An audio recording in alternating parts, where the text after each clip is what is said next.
अरावली पर्वत श्रृंखला है, ये सबसे पुरानी पर्वतमाला मानी जाती है। दुनिया की सबसे पुरानी पर्वतमाला यानी अरावली हिल्स आज संकट के सबसे बड़े दौर से गुजर रही है। वजह है धड़ल्ले से हो रहा अवैध खनन, जिसके चलते अरावली हिल्स विनाश की ओर जा रहा है। मौसम के साथ ही यहां रहने वाले जीव जंतु भी प्रभावित हो रहे हैं। लोगों को डर है कि अगर अरावली टूटी तो रेगिस्तान रुकेगा नहीं, मॉनसून कमजोर पड़ेगा और दिल्ली एनसीआर की सांसें और भी भारी हो जाएंगी। एक रिपोर्ट आपको दिखाते हैं।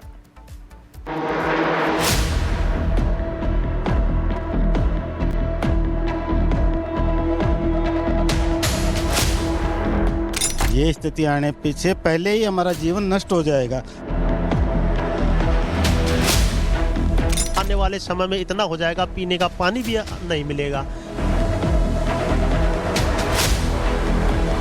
आने वाले समय में अगर ये खत्म हो जाएगा, अरावली पर्वत श्रृंखला ही खत्म हो जाएगी, तो यहाँ बारिश का एक बूंद भी नहीं रुकेगा। दिल्ली एनसीआर की संजीवनी कही जाने वाली अरावली पहाड़ियों को लेकर इन दिनों संग्राम छिड़ा हुआ है। अरावली जो दिल्ली और आसपास के इलाकों के लिए फेफड़ों का काम करती है, उसके अस्तित्व पर खनन नीतियों को लेकर बहस जारी है। उत्तर में दिल्ली, बीच में हरियाणा और दक्षिण में राजस्थान। अरावली का लगभग 2/3 हिस्सा राजस्थान के 15 जिलों से होकर गुजरता है। लेकिन जहां कभी हरियाली थी, आज वहां पत्थरों के पहाड़ और खनन के गहरे घाव नजर आते हैं। सालों से चल रहा अवैध खनन अब अरावली के अस्तित्व पर सवाल खड़ा कर रहा है।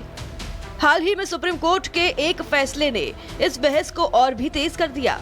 ये वही फैसला है जिसे 100 मीटर का फैसला कहा जा रहा है। सर्वोच्च न्यायालय ने साफ कहा है कि 100 मीटर से कम ऊंचाई वाली पहाड़ियों को अपने आप जंगल घोषित नहीं किया जा सकता। तो पर्यावरणविदों को डर है कि इस परिभाषा से अरावली का बड़ा हिस्सा कानूनी सुरक्षा से बाहर हो सकता है। और यही वजह है कि देश के अलग अलग हिस्सों में सेव अरावली की आवाज बुलंद हो रही है।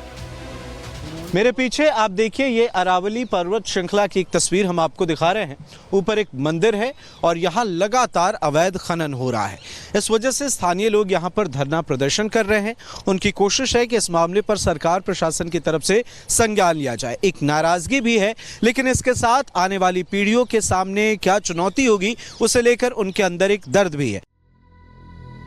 स्थानीय लोग सड़कों पर हैं और उन्हें डर है कि इससे अरावली का बहुत बड़ा हिस्सा कानूनी संरक्षण से बाहर हो जाएगा, जिससे खनन का रास्ता खुल जाएगा। खनन भी 1500 मीटर दूर होना चाहिए, ये भी है 282 मीटर दूर। सामने है ही नहीं, हमारा खेती बातें सबने ले लिया। हम सब परेशान, बिल्कुल परेशान हो गए। आँख में भूत भर रही है। बिल्कुल बर्बाद कर दिया साहब। इतनी डस्ट उड़ती है, ब्लास्टिंग इतनी भयंकर होती है कि हमारे टोटल मकानों में दरारें आ गई। अरावली श्रृंखला से बाहर दिखा करके फिर इसमें काफी खनन कार्य किया जा रहा है। इन पत्थरों को तोड़ा जाएगा तो आम जीवन जिंदगी पर भी असर पड़ेगा। कोई सहयोग नहीं मिल रहा हमारे को। कुछ प्रशासन से बोलते हैं तो कुछ सुनाई नहीं करते, चले जाते हैं। खनन माफिया है, ये किसी से नहीं डरता, न प्रशासन से डरता न किसी और से।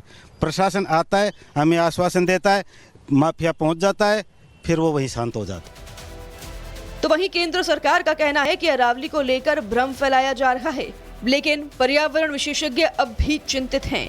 उनका कहना है अगर खनन इसी तरह से चलता रहा तो राजस्थान में रेगिस्तान और तेजी से बढ़ेगा। अरावली की ऊंचाई घटी तो मॉनसून कमजोर पड़ेगा, बारिश कम होगी और दिल्ली एनसीआर में प्रदूषण की स्थिति और गंभीर हो जाएगी।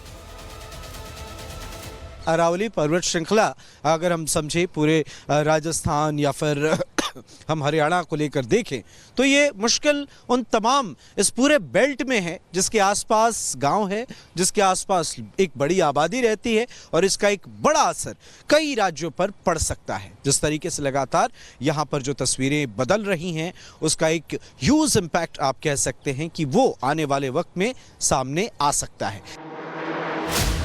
अरावली सिर्फ पहाड़ नहीं, ये उत्तर भारत की जीवन रेखा है। ऐसे में सवाल किसी राजनीति का नहीं, बल्कि आने वाली पीढ़ियों के भविष्य का है। मुनाफा जरूरी है या भविष्य, खनन चाहिए या जिंदगी? क्योंकि अरावली सिर्फ पत्थरों का ढेर नहीं, ये देश की सांसों की ढाल है। Bureau report, Republic Bharat.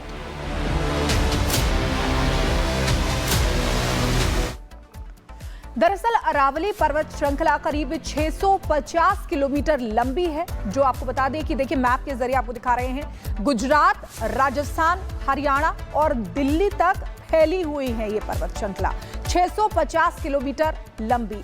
और इसीलिए ये जो प्रदर्शन हो रहा है, ये राजस्थान से लेकर और दिल्ली तक यहाँ आवाज उठाई जा रही है अरावली बचाओ को लेकर। और ये देखिए उदयपुर की तस्वीर आपको दिखा रहे हैं, लोग नहीं मान रहे हैं, आक्रोश गुस्सा उनके अंदर देखा जा रहा है। आप देख सकते हैं सेव अरावली, अरावली को बचाओ, ऐसे स्लोगन्स के साथ, ऐसी तख्तियां हाथ में लेकर ये लोग प्रदर्शन कर रहे हैं। ये उदयपुर में प्रदर्शन हो रहा है। आपको बता रहे हैं कि किस तरीके से अरावली को बचाने की मुहिम जो है वो अब जोर पकड़ती जा रही है और लोग किसी भी हाल में इसको बचाना चाहते हैं, क्योंकि दिल्ली से गुजरात तक करीब 650 किलोमीटर में फैली हुई है। गुजरात, राजस्थान, हरियाणा और दिल्ली में है। जलवायु को स्थिर करती है, जैव विविधता को सहारा देती है। सैंडस्टोन, चूना पत्थर, संगमरमर, ग्रेनाइट इसमें पाया जाता है। यहाँ पर सीसा, जस्ता, तांबा, सोना, टंगस्टन जैसे खनिज भी मिलते हैं और इसीलिए यहाँ पर लोग कह रहे हैं कि अरावली को बचाना। सर आप हमें ये बताइए कि ये प्रोडक्ट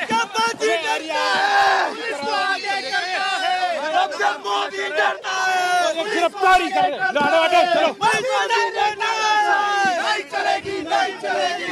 ये मोदी और भारतीय जनता पार्टी की सरकार की तानाशाही शांतिपूर्ण आंदोलन कर रहे हैं और अरावली पहाड़ियों को लेकर आज ये सरकार पुलिस के दम पर आंदोलन कुचलना चाह रही है।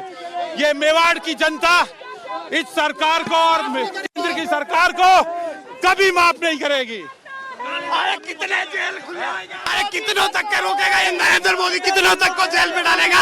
पर्यावरण की बात है, सर कर देंगे लेकिन रुकेगा नहीं। डिटेन इसलिए किया, विरोध दर्ज है, विरोध कर रहे हैं, इसके लिए डिटेन किया गया अरावली को बचाने के लिए। परमिशन ले रखा है। सड़क पे उतर आया, क्या मांग है सरकार से? यही मांग है कि अरावली को बचाना है। अगर अरावली नहीं रहेगी तो पानी कहाँ से आएगा? अरावली नहीं रहेगी तो किसान कैसे जिंदा रहेगा? रेगिस्तान बनने से उसको कौन रोकेगा? ये खनन माफिया को सीमेंट फैक्ट्रियों में दान देने के लिए खनन कर रहे हैं। ये कानून अपने हाथ को खुला कर रही है, खनन माफिया को फुल आजादी दे रही है। सर आप हमें ये बताइए, जो आम जनता को इस तरीके से डिटेन किया जा रहा है, फोर्स अप्लाई किया जा रहा है, उसके बारे में बताइए। जी देखिए, सरकार ने पूंजीपतियों के लिए एक रेड कारपेट बिछा दिया है। उनका काम यह है कि कैसे इन अमीरों को और अमीर बनाए और आम जनता को इस प्रकार से कुचले, जो अपने हक के लिए, अपने समाज को बचाने के लिए, अपनी पीढ़ियों को बचाने के लिए लड़ रही है। ये निश्चित तौर पे सरकार की दमन नीति अपनाता है। और सबसे बड़ी शर्म की बात है कि केंद्रीय पर्यावरण मंत्री राजस्थान से आते हैं। अलवर से भूपेंद्र यादव जी मिनिस्टर बने हैं जीत कर, क्या अलवर में फिर वो मुंह दिखा पाएंगे? जिस प्रकार से अरावली को काटने का षड्यंत्र रचा जा रहा है वो हम कभी सफल नहीं होने देंगे। और इस लड़ाई में युवा, आमजन, महिलाएं सभी साथ है और निश्चित तौर पे सरकार को कोर्ट को अपना फैसला बदलना होगा।